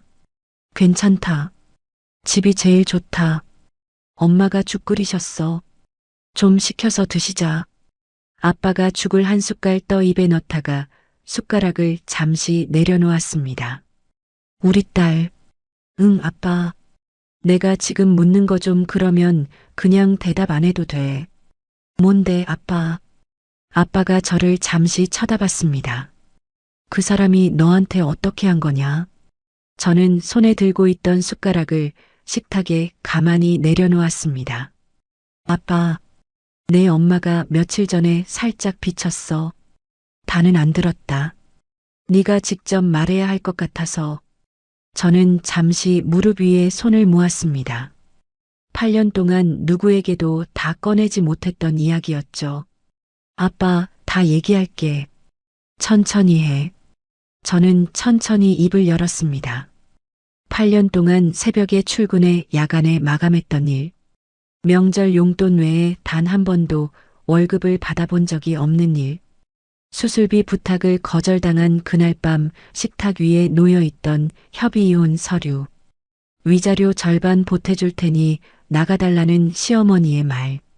결혼 반지를 식탁 위에 두고 새벽 2시에 캐리어 하나 끌고 나온 그 길. 말하는 동안 아빠는 한 번도 말을 끊지 않았습니다. 엄마는 부엌 입구에 서서 행주를 두 손으로 꼭 쥐고 있었죠. 이야기가 다 끝나고 거실에 잠시 침묵이 흘렀습니다. 아빠는 한참을 천장만 올려다봤죠. 그리고 제 손을 두 손으로 꼭 잡았습니다. 우리 딸. 응, 아빠. 아빠가 미안하다. 아빠가 왜 미안해. 그동안 아빠가 못 알아챘다. 그게 미안하다. 저는 아빠 무릎에 이마를 가만히 댔습니다. 아빠 손이 제 머리 위에 천천히 올라왔습니다. 거실에는 죽 김 올라가는 소리만 조용히 났습니다. 엄마가 행주를 내려놓고 부엌 의자에 천천히 앉는 모습이 시야 끝에 잡혔죠. 저는 눈을 감고 한참을 그렇게 있었습니다. 소장이 접수되고 2달이 지난 어느 날 아침이었습니다. 가정법원 법정에 들어서자 박 변호사가 먼저 자리를 안내했습니다. 지우 씨, 이쪽에 앉으세요. 호흡 천천히 가져가시고. 네, 변호사님. 저는 박 변호사 옆 의자에 앉아 무릎 위에 두 손을 가지런히 모았습니다. 맞은편 자리에 남편이 앉아 있었습니다. 남편 옆에는 짙은 색 정장을 입은 남자 변호사가 서류를 정리하고 있었죠. 8년 동안 매일 아침마다 마주 앉아 밥을 먹던 사람이었는데 오늘은 처음 보는 사람처럼 낯설었습니다. 남편이 잠시 저를 봤습니다. 저도 시선을 피하지 않고 똑바로 마주봤죠. 먼저 시선을 떨군 건 남편이었습니다. 재판장이 들어오고 변론이 시작됐습니다. 남편 측 변호사가 먼저 일어났습니다. 재판장님, 원고가 주장하는 가사노동은 통상적인 부부의 의무 범위 안에 있습니다. 시댁 카페 근무 역시 가족사업에 대한 자발적 참여로 봐야 합니다. 박 변호사가 천천히 일어났습니다. 재판장님, 그 부분에 대해서는 자료로 답변드리겠습니다.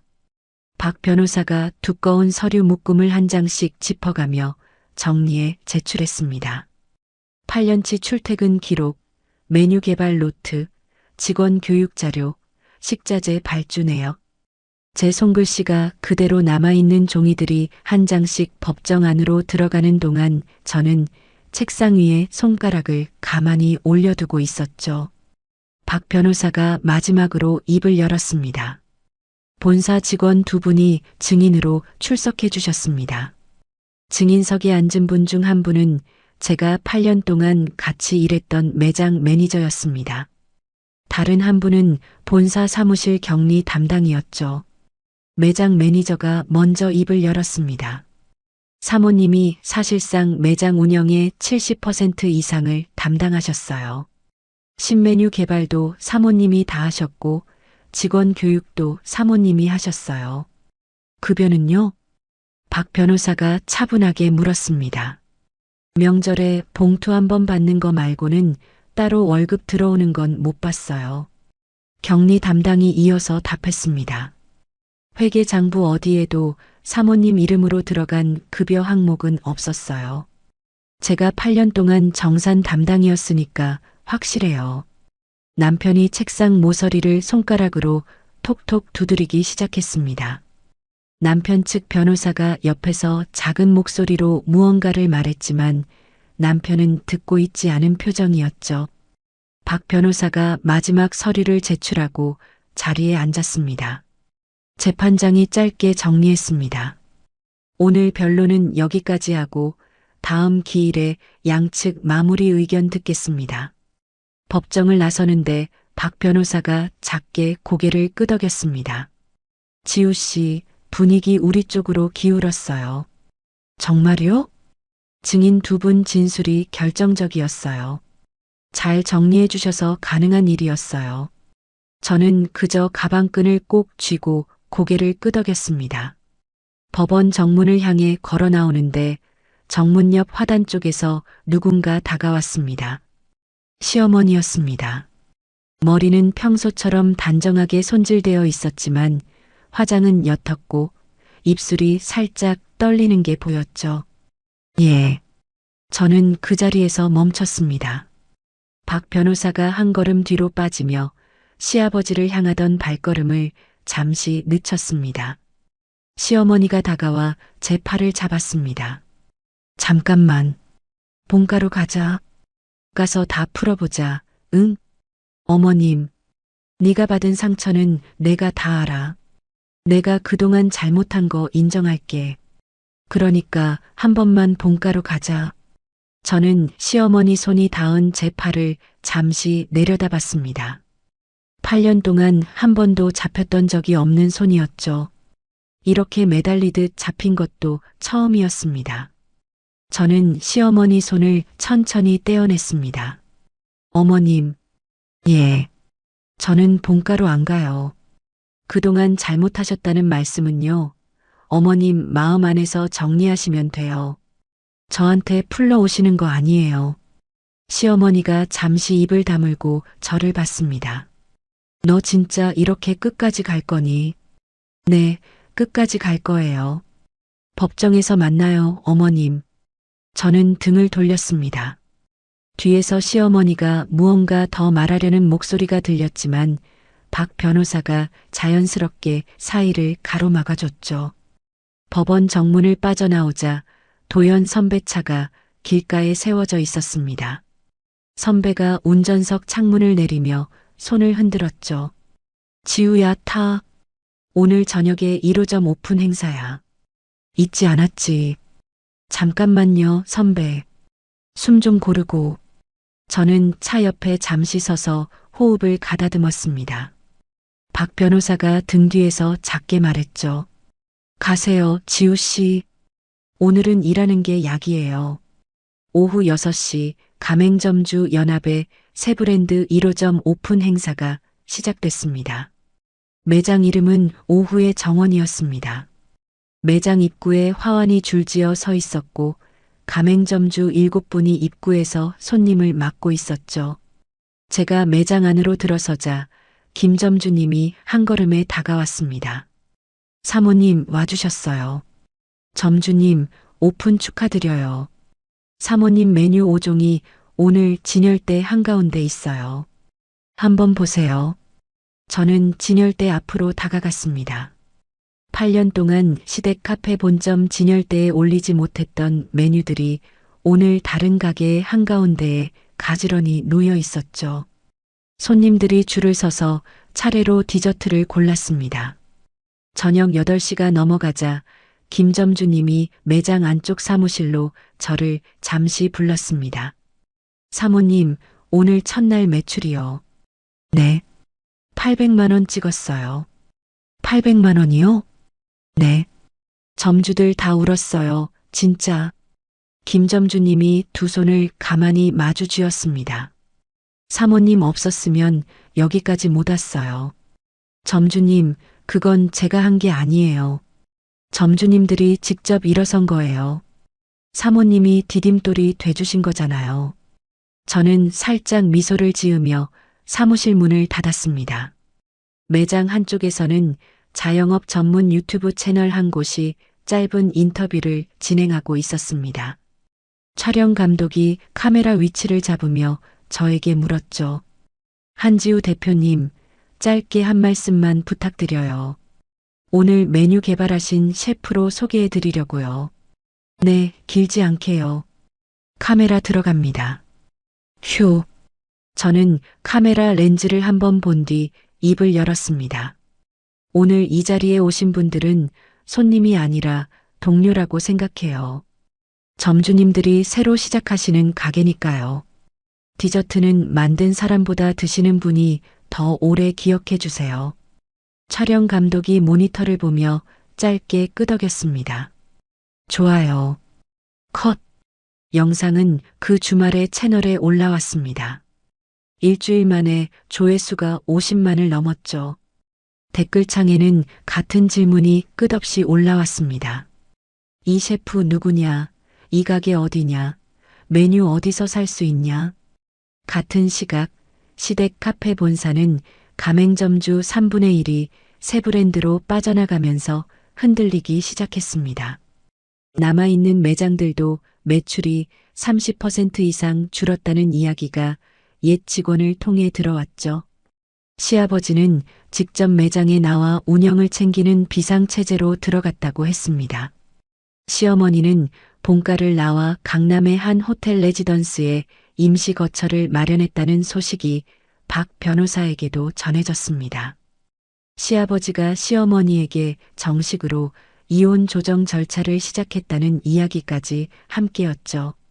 저는 박 변호사 사무실에서 그 소식을 듣고도 표정이 흔들리지 않았습니다. 그러시군요. 지우 씨, 괜찮으세요? 네, 괜찮아요. 이제는 들어도 별 감정이 안 들어요. 박 변호사가 안경을 고쳤으며 살짝 미소를 지었습니다. 남편 쪽 소식도 같은 자리에서 들었습니다. 위자료 마련을 위해 차량과 골프 회원권을 처분한다는 이야기였죠. 다만 처분 금액으로도 청구 금액의 절반에 못 미친다고 했습니다. 강제 집행으로 갈 수도 있어요. 그건 그때 가서 판단합시다. 네, 변호사님 말씀대로요. 며칠 뒤 도연 선배가 회의실로 저를 따로 불렀습니다. 테이블 위에 서류 한 묶음이 놓여 있었죠. 지우야, 잠깐 시간 돼? 네, 선배. 우리 회사 안에서 사내 프로젝트 하나 만들려고. 작은 디저트 브랜드 론칭. 어떤 거요? 자본금 따로 안 들고 회사 인프라 활용해서 내 이름 건 브랜드 시작하는 거. 6개월 운영해보고 흑자 나면 회사에서 분사해서 독립법인으로 가는 거야. 저는 서류를 한 장 넘겨봤습니다. 브랜드 컨셉, 매장 형태, 예상 매출, 인력 구성안이 차례로 정리되어 있었죠. 선배, 왜? 이거 너무 큰 거 아니에요? 네가 하면 충분히 굴러가. 지우야, 지금 너 메뉴 한 종만 들고 가도 손님이 줄 서. 그걸 회사가 잡아주는 거야. 너한테 부담 안 가게. 저는 서류를 다시 한번 정리해 가방에 넣었습니다. 며칠만 생각해 볼게요. 천천히 봐. 사내 프로젝트는 그렇게 시작됐습니다. 작은 팝업 매장부터 첫 주에 매출이 예상치를 2배 넘게 찍었죠. 3개월 차에 손익분기점을 넘었고 6개월 차에는 흑자 전환에 성공했습니다.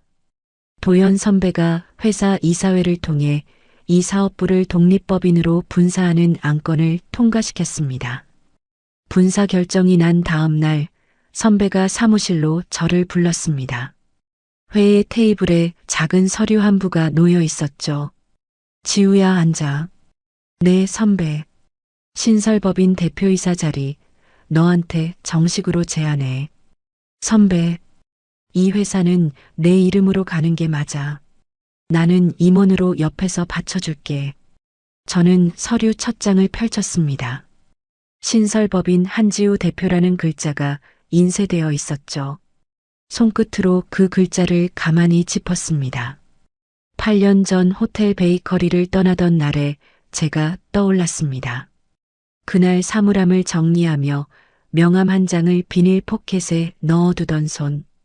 이름 석자를 잠시 들여다보다가 명함첩 맨 뒷자리에 꽂아두고 문을 닫고 나오던 발걸음. 그 길을 그때 영영 잃어버렸다고 생각했었죠. 저는 서류를 천천히 덮으며 입을 열었습니다. 선배, 응, 한번 해볼게요. 도연 선배가 작게 웃었습니다. 잘 결정했어, 지우야. 저는 서류를 가방에 넣고 사무실을 나왔습니다. 복도 끝 창문 너머로 해가 비스듬히 들어오고 있었습니다. 원룸으로 돌아와 책상 앞에 앉았습니다. 가계약서를 다시 꺼내 한 줄씩 들여다봤죠. 신설법인 한지우 대표. 펜을 잡지 않고 그저 그 줄을 한참 들여다봤습니다. 창밖에서 멀리 차 지나가는 소리가 들려왔죠. 저는 가계약서를 책상 위에 가지런히 놓아두고 형광등을 껐습니다. 이혼 소송 선고 당일 아침이었습니다.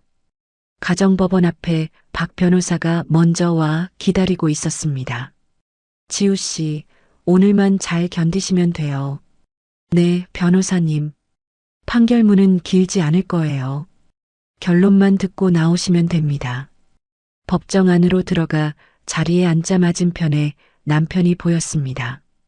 지난번보다 얼굴이 더 야위어 있었고 정장도 헐렁해 보였죠. 저는 남편을 향해 시선을 두지 않았습니다. 재판장이 입을 열었습니다. 이혼 사유로 피고의 부정행위를 인정하고 원고가 결혼 기간 중 시댁 카페에 대해 무급으로 노동을 제공한 기여도가 입증되었다는 점을 함께 판단합니다. 박 변호사가 옆에서 작게 펜을 잡았습니다. 이에 피고는 원고에게 위자료 5천만 원과 결혼 기간 동안 형성된 공동재산의 35%에 해당하는 1억 8천만 원을 지급할 것을 명합니다. 저는 책상 위에 손을 가만히 올려둔 채 그 말을 들었습니다. 가슴이 뜨거워지지도 차가워지지도 않았죠. 그저 8년이 종이 한 장 위에서 정리됐다는 사실만 머릿속에 천천히 자리 잡았습니다. 법정 밖으로 나오자 박 변호사가 손을 내밀었습니다. 수고하셨어요, 지우 씨. 감사합니다, 변호사님. 오늘은 친정에 가서 좀 쉬세요. 다음 절차는 천천히 봅시다. 저는 법원 앞에서 택시를 잡아 친정으로 향했습니다. 대문을 열고 들어가자 엄마가 마당에서 화분에 물을 주고 있었습니다. 우리 딸 어쩐 일이야? 엄마 아빠 계셔? 거실에 계시지. 저는 신발을 가지런히 벗고 거실로 들어갔습니다. 아빠가 소파에서 신문을 보고 있다가 저를 보고 안경을 내렸죠. 우리 딸 왔구나. 아빠 옆에 좀 앉아도 돼? 앉아라. 저는 아빠 옆에 앉아 무릎 위에 두 손을 모았습니다. 아빠, 응? 오늘 판결 났어. 끝났어, 다. 아빠가 신문을 천천히 접어 옆에 내려놓았습니다. 엄마가 부엌 입구에 멈춰서서 행주를 두 손으로 꼭 쥐었죠. 거실에 잠시 침묵이 흘렀습니다. 아빠가 제 어깨를 한번 가만히 두드렸습니다. 잘했다. 아빠, 잘했다. 우리 딸. 저는 아빠 어깨에 머리를 잠깐 기댔습니다. 8년 동안 등에 얹혀있던 짐이 그 한마디로 천천히 내려가는 게 느껴졌습니다. 며칠 뒤 위자료와 재산분할금 일부가 통장으로 들어왔습니다. 저는 가장 먼저 아빠의 남은 병원비를 전액 상환했습니다. 남은 돈 일부로 친정집 노후 보일러를 새 것으로 바꾸고 주방을 새로 손봤죠. 엄마가 새 싱크대 앞에 서서 한참 손으로 쓸어보다가 작게 고개를 끄덕였습니다. 이게 다 우리 딸 손에서 나온 거구나. 엄마, 손은 안 흘렸는데. 마음에서 나온 거지. 엄마가 행주를 어깨에 걸치며 작게 웃었습니다. 신설법인 절차는 그동안 차근차근 마무리되어 갔습니다. 도연 선배와 은희 언니를 공동 임원으로 두고 작은 회사 하나가 만들어졌죠. 사업자 등록증과 법인 인감을 받아든 날, 저는 사무실 한쪽에 두 가지를 가지런히 놓아두고 잠시 들여다봤습니다. 8년 전 호텔에서 그만두던 날 사물함에 넣어두었던 마지막 명함이 생각났습니다. 지금 손에 쥐고 있는 인감의 무게가 그날 명함보다 훨씬 단단했죠. 첫 단독 매장 자리를 보러 다니기 시작한 건 그 다음 주부터였습니다. 도연 선배와 은희 언니가 함께 후보지 3곳을 돌았죠. 마지막으로 본 자리가 작은 골목 안의 1층 매장이었습니다. 햇볕이 길게 들어오는 창문이 한쪽 벽 전체에 나 있는 곳이었죠. 여기 좋네요. 골목이지만 동선이 깔끔해요. 지우 씨 결정해요. 이 자리 마음에 들면 잡읍시다. 네, 언니. 여기 할게요. 부동산 사장과 임대 계약을 마치고 매장 앞으로 나오는데 골목 끝에서 한 사람이 천천히 걸어오고 있었습니다. 시아버지였습니다. 양손에 작은 화분 하나를 들고 있었죠. 저는 잠시 그 자리에 멈췄습니다. 도연 선배와 은희 언니가 한 걸음 뒤로 빠지며 자연스럽게 자리를 비켜줬습니다. 아가, 네, 아버님. 잠깐 시간 좀 내줄 수 있겠니? 네. 시아버지는 골목 옆 작은 벤치 쪽으로 저를 안내했습니다. 저는 벤치 끝에 앉고 시아버지는 한 자리를 비워두고 그 옆에 앉았죠. 개업 선물이다. 받아라. 시아버지가 화분을 벤치 가운데에 가만히 놓았습니다. 작은 잎이 5장 정도 달린 식물이었죠. 아버님, 이런 거 안 가져오셔도 되는데요. 아니다. 며느리한테가 아니라 한 사람한테 주는 거다. 저는 잠시 화분을 내려다봤습니다. 아버님, 아가, 네. 본사 정리하기로 했다. 폐업 수순으로 들어가고 남은 자산은 가맹점주들 보상금으로 쓰기로 결정했다. 그게 늦었지만 내가 할 수 있는 마지막 일이다. 저는 무릎 위에 두 손을 가지런히 모았습니다. 잘하셨어요, 아버님. 그리고 집사람하고는 정식으로 이혼 절차에 들어갔다. 내 어머니가 미안한 사람이 많다. 본가 안에서도 그렇고 바깥에서도.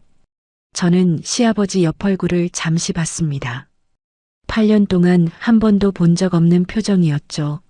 아버님, 응, 오늘 화분은 받을게요. 그 외에는 따로 답을 드릴 게 없어요. 그래, 됐다. 시아버지가 자리에서 일어났습니다. 아가, 잘 살아라. 네. 시아버지는 등을 돌려 골목 끝으로 천천히 걸어 나갔습니다. 저는 벤치에 잠시 더 앉아 화분잎을 손가락 끝으로 가만히 만져봤습니다. 도연 선배가 멀리서 다가왔습니다. 지우야, 괜찮아? 괜찮아요, 선배. 화분 내가 들어다 줄까? 아니요, 제가 들고 갈게요. 저는 화분을 두 손으로 들고 매장 쪽으로 천천히 걸어 들어갔습니다. 그 무렵 시어머니 소식이 박 변호사를 통해 전해졌습니다. 호텔 레지던스 생활을 정리하고 지방 친정 근처 요양병원에 입원했다는 이야기였죠. 건강이 많이 안 좋아지셨다고 했습니다. 전 남편 쪽 소식도 함께였습니다. 위자료 일부를 갚지 못해 강제 집행 절차에 들어갔다고요. 차량과 골프 회원권 처분 금액으로는 청구액의 절반밖에 메우지 못했으니 예상한 결과였습니다. 며칠 뒤 자영업 커뮤니티에 짧은 기사 하나가 올라왔습니다. 다른 지역에서 30대 여성 한 명이 비슷한 수법으로 또 다른 유부남에게 접근하다 사기 혐의로 입건됐다는 기사였죠. 저는 그 기사 제목만 한 번 보고 더 클릭하지 않았습니다. 매장 인테리어가 시작됐습니다. 벽에 흰 페인트를 새로 바르고 진열대 자리를 손으로 직접 짚어가며 위치를 잡았습니다. 매장 이름은 도연 선배와 은희 언니 그리고 저 셋이 작은 회의실에 모여 정했죠. 지우의 정원 어때요? 은희 언니가 먼저 입을 열었습니다. 제 이름을 거기다 붙여요? 붙여야지. 지금이 아니면 언제 거는데. 도연 선배가 옆에서 작게 끄덕였습니다. 좋다, 지우의 정원. 어감도 자연스럽고. 저는 화이트보드에 쓰인 4글자를 한참 봤습니다. 네, 그렇게 해요. 오픈 준비가 막바지에 이른 어느 날 저녁이었습니다. 도연 선배가 매장 한쪽에서 진열대를 닦다가 잠시 손을 멈췄습니다. 지우야. 네, 선배. 오픈 전에 한 가지만 정리해 두자. 뭔데요? 도연 선배가 행주를 옆에 내려놓고 저를 봤습니다. 네가 매장 안정될 때까지 나는 일적으로만 옆에 있을게. 사적인 얘기는 매장이 자리 잡고 난 다음에 다시 꺼낼게. 저는 진열대 모서리를 손가락으로 가만히 짚었습니다. 선배, 부담 갖지 말라고 미리 말해두는 거야. 지금은 매장에만 집중해. 네, 선배. 고마워요. 도연 선배가 다시 행주를 들고 진열대를 닫기 시작했죠. 저도 옆 진열대로 가서 손을 움직였습니다. 오픈 전날 오후 친정 부모님과 큰이모, 그리고 은희 언니가 차례로 매장에 들렀습니다. 엄마가 직접 떡 상자를 하나 들고 왔죠. 우리 딸, 떡 한 상자 돌리고 시작해. 동네 인사하는 거야. 엄마 고마워. 큰이모가 작은 화환 하나를 매장 입구에 놓고 가셨습니다. 지우야, 큰이모는 별로 한 게 없지만 마음만 받아라. 이모, 안 그러셔도 돼요. 이모도 좀 으스대고 싶다. 우리 조카가 차린 가게라고. 큰이모가 웃으며 손을 흔들고 가셨죠. 은희 언니는 매장 안쪽 작은 작업대 쪽을 둘러보다가 작게 한숨을 쉬었습니다. 지우 씨, 진짜 했네요. 언니가 다 도와줘서 그래요. 내가 뭘 도왔어요. 다 지우 씨가 한 거지. 저는 매장 벽에 사업자 등록증 액자를 직접 못 박아 걸었습니다. 망치를 들고 벽에 못을 박는데 손이 살짝 떨렸지만 위치는 똑바로 잡혔죠. 액자를 걸어두고 한 발 뒤로 물러나 한참 들여다봤습니다. 오픈 전날 밤이었습니다. 다들 돌아간 매장에 저 혼자 남았습니다. 진열대에 마지막으로 헝겊을 한 번 더 닦으며 매장 안을 한 바퀴 천천히 돌았죠. 8년 전 호텔 베이커리를 그만두던 날이 떠올랐습니다. 사물함 아닌 가운을 곱게 접어 가방에 넣고 마지막으로 주방을 한번 돌아본 뒤 문을 닫고 나왔던 그 저녁. 그날의 제가 지금 이 자리에 와 있다는 사실이 잘 믿기지 않았습니다. 저는 진열대 위에 손을 가만히 올려놓고 작게 입을 열었습니다. 미안해. 고마워. 말이 작게 흩어졌습니다. 8년 전 저에게 건네는 두 마디였죠. 매장 형광등을 한 줄씩 차례로 껐습니다. 마지막 한 줄만 남기고 매장 문을 잠갔습니다. 골목 끝으로 걸어 나오는데 가로등 불빛이 바닥에 길게 비스듬히 깔려 있었습니다. 저는 가방끈을 한번 고쳐 매고 천천히 발을 옮겼습니다. 내일 아침 6시, 새 오븐을 켜는 시간이었습니다. 오픈 당일 아침 6시였습니다. 매장 뒷문으로 들어가 앞치마를 두르고 오븐을 켰습니다. 새 오븐이 천천히 데워지는 소리가 매장 안에 낮게 깔렸죠. 7시 30분쯤 도연 선배와 은희 언니가 차례로 도착했습니다. 지우야, 매장 앞에 벌써 손님이 줄을 섰어. 벌써요? 내가 30명까지 셌다. 은희 언니가 매장 안으로 들어오며 작게 웃었습니다. 지우 씨, 이리 좀 와봐요. 왜요, 언니? 언니가 매장 정문을 살짝 열어줬습니다. 골목 양옆으로 줄지어 선 화환이 먼저 눈에 들어왔죠. 가맹점주 연합 오후의 정원 점주님들 7분이 개별 명의로 보내주신 화환이었습니다. 매장 입구 옆 화환 하나에는 작은 손글씨 카드가 달려 있었죠. 오늘 오픈 진심으로 축하드립니다. 사모님이 아니라 한지우 대표님께 김점주 외일동. 저는 카드 끝을 손가락 끝으로 가만히 짚어봤습니다. 오픈 시간 9시 정각 매장 문을 열었습니다. 손님이 한 분씩 차분하게 들어왔습니다. 처음 들어온 분 중 2분은 지방에서 첫 차로 올라오신 분들이었죠. 한지우 셰프님 맞으시죠? 유튜브 보고 왔어요. 네, 와주셔서 감사합니다. 오늘 진짜 떨려요. 사인 같은 거 받아도 되나요? 저는 살짝 미소를 지으며 고개를 끄덕였죠. 영수증 뒷장에 짧게 이름을 적어드렸습니다. 11시쯤 진열대 한쪽이 비기 시작했습니다. 1시쯤에는 준비한 디저트 200개가 모두 자리를 떠났죠. 은희 언니가 매장 안쪽 작업대로 다가왔습니다. 지우 씨, 완판이에요. 벌써요? 2시간 만에. 첫날 매출 목표 정오 전에 넘었어요. 언니, 잘했어요, 진짜. 저는 두 손을 앞치마에 가만히 닦았습니다. 오후 늦게 친정 부모님이 매장에 도착했습니다.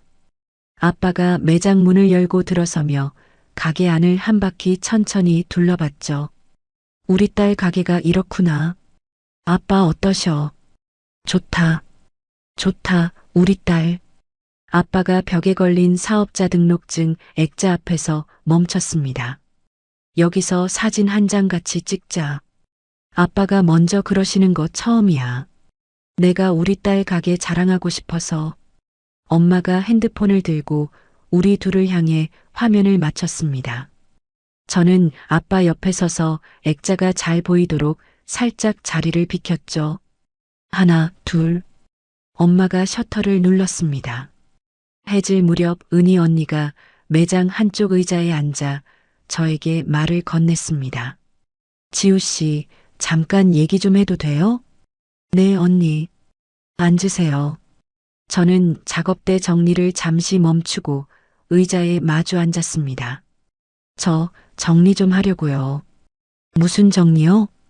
제가 따로 운영하던 마케팅 외주 회사요. 그거 접고 지우 씨 회사에 정식으로 합류하려고요. 언니, 지우 씨가 받아주면 마케팅 이사로 들어갈게요. 저는 잠시 언니 얼굴을 봤습니다.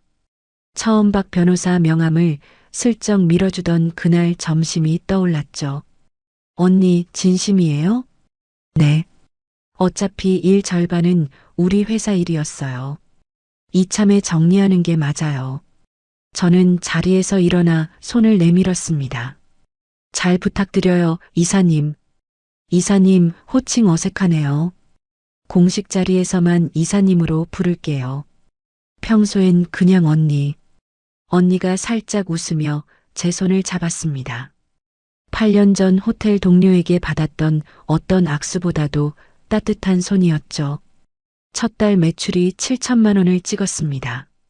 도연 선배는 사무실에서 매출표를 보다가 안경을 고쳤었죠. 지우야, 이거 너무 좋게만 봤지 마. 왜요? 오픈 효과야. 진짜 승부는 3개월 뒤부터야.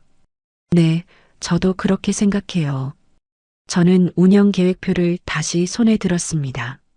3개월 뒤 안정적인 월 매출 4천만 원에서 5천만 원대로 자리 잡는 게 목표였죠. 신메뉴 회전 주기, 인력 운영, 재료 단가 관리. 8년 동안 시댁 카페 본점에서 손에 익혔던 일들이 이번에는 제 이름 아래에서 다시 굴러가기 시작했습니다. 오픈 한 달이 지난 어느 오후였습니다. 매장으로 작은 편지 한 통이 도착했습니다. 발신인 자리에 적힌 이름을 보고 저는 잠시 봉투를 손에 든 채로 멈췄습니다. 전 시어머니 최영숙, 지방 요양병원 주소가 함께 적혀 있었죠. 저는 매장 안쪽 사무실로 들어가 봉투를 열었습니다. 손글씨가 작고 떨려 있었습니다. 그때 잘못했다. 용서는 바라지 않는다. 다만 미안하다는 말은 꼭 전하고 싶었다. 너는 잘 살아라. 문장이 짧고 서툴렀습니다. 평소 시어머니가 쓰던 단단한 말투와는 전혀 달랐죠. 저는 편지를 한번 끝까지 읽고 그대로 봉투에 다시 넣었습니다. 답장을 쓰지 않았습니다.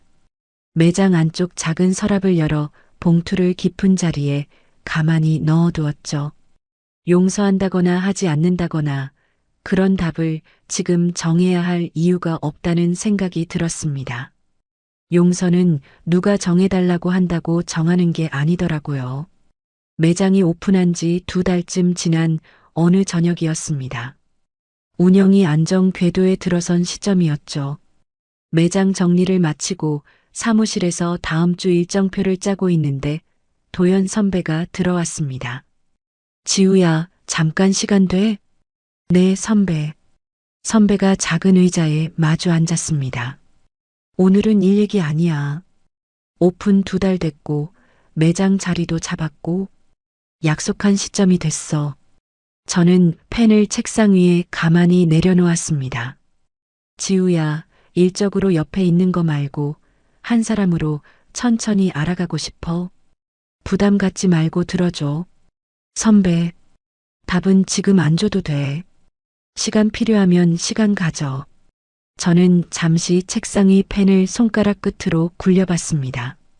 선배, 응, 저 솔직히 말씀드릴게요. 지금 당장 답 드리기는 어려워요. 그래, 알아. 근데요, 기다려주신다면 같이 한번 생각해 보고 싶어요. 도연 선배가 작게 고개를 끄덕였습니다. 고마워, 지우야. 그거면 충분해. 우리 서로 속도 맞춰서 천천히 가요. 일도 사람도. 그래, 그렇게 가자. 선배가 자리에서 일어나 사무실 문을 닫고 나갔습니다. 저는 책상 위 펜을 다시 손에 잡았습니다. 종이 한 장에 다음 주 회의 안건 옆 빈자리에 작게 한 줄을 적었죠. 천천히. 수술 후 1년 정기 검진 날이었습니다. 병원 진료실에서 아빠 담당이가 차트를 한참 보다가 안경을 올렸죠.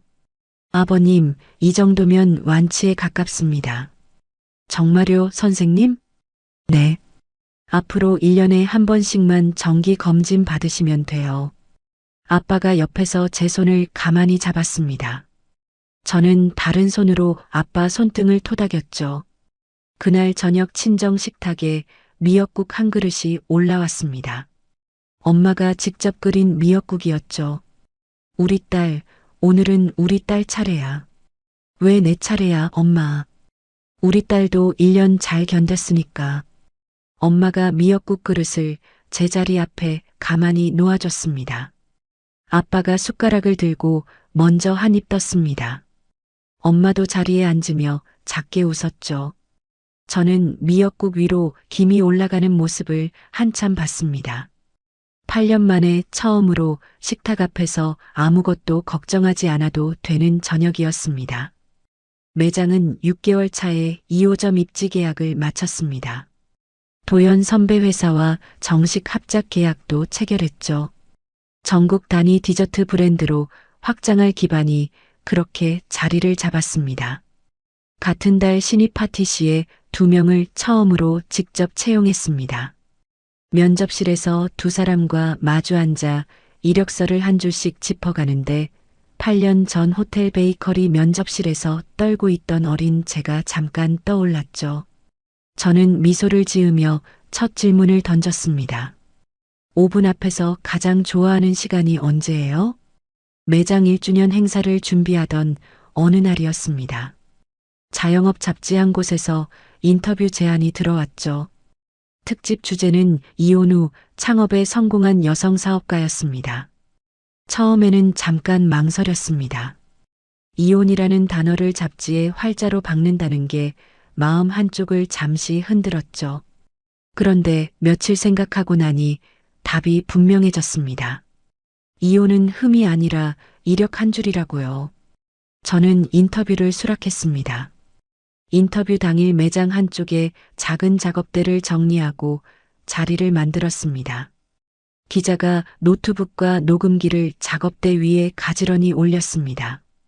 한지우 대표님, 오늘 시간 내주셔서 감사해요. 감사합니다, 기자님. 질문은 차근차근 이어졌습니다. 8년 동안 무엇을 했고, 어떻게 다시 시작했고, 지금은 어떤 마음인지. 저는 한 문장씩 천천히 답을 했죠. 마지막 질문이 남았을 때 기자가 노트북 옆에 펜을 잠시 내려놓았습니다. 마지막 질문은 좀 사적인 거예요. 네, 말씀하세요. 그때 빈손으로 집을 나오시던 날에 자신에게 한마디 한다면 뭐라고 하시고 싶으세요? 저는 잠시 창밖을 봤습니다. 매장 통유리 너머로 골목이 길게 보였습니다. 가로수 잎이 천천히 흔들리고 있었죠. 저는 다시 기자 쪽으로 시선을 돌리며 입을 열었습니다. 잃은 게 아니라 되찾은 거였다고요. 그때 그 한 걸음이 지금의 저를 만들었다고. 그 말 꼭 해주고 싶어요. 기자가 노트북에 천천히 그 문장을 옮겨 적었습니다. 녹음기가 작게 돌아가는 소리만 작업대 위에서 들렸죠. 인터뷰가 끝나고 매장 정문까지 기자를 배웅했습니다. 기자가 마지막으로 한 번 더 고개를 숙이고 골목 끝으로 걸어 나갔죠. 저는 매장 입구에 잠시 서서 그 뒷모습을 봤습니다. 매장 안으로 들어와 진열대 앞에 잠시 멈췄습니다. 오븐이 다음 시간 빵을 굽기 위해 천천히 예열되는 소리가 매장 안에 낮게 깔리고 있었죠. 저는 앞치마 끈을 한번 고쳐 매고 작업대 쪽으로 걸어갔습니다. 손등으로 이마를 한번 닦고 밀가루 봉투를 끌어와 계량컵을 손에 잡았습니다. 저녁 손님을 맞을 시간이었습니다. 시청자 여러분, 오늘 한지우 씨 이야기 어떻게 들으셨나요? 빈손으로 새벽 2시에 그 집을 나오던 한지우 씨가 1년 만에 자기 이름 건 가게의 사장이 되기까지 결국 되찾은 건 위자료도 매장도 아니더라고요. 8년 동안 누구의 며느리, 누구의 아내로만 불리던 한 사람이 다시 자기 이름 석자로 살아가게 된 그 과정. 그게 진짜 사람으로 돌아간 길이 아니었나 싶어요. 시청자 여러분, 살아오신 세월 중에 자기 이름 있고 누군가의 엄마로, 아내로, 며느리로만 불린 시간이 분명 있으셨을 거예요. 그 시간이 결코 헛된 게 아니라는 말씀 꼭 드리고 싶어요. 지금 어디에 계시든 한 번도 늦은 적 없습니다. 한지우 씨 말처럼 잃은 게 아니라 되찾는 길 위에 계신 거예요. 오늘도 묵묵히 하루를 살아내신 여러분 진심으로 응원합니다. 오늘 사연이 시원하셨다면 구독과 좋아요 꼭 눌러주시고요. 이야기를 끝까지 들어주신 분이 계시다면 잘 들었다고 댓글 하나만 남겨주세요.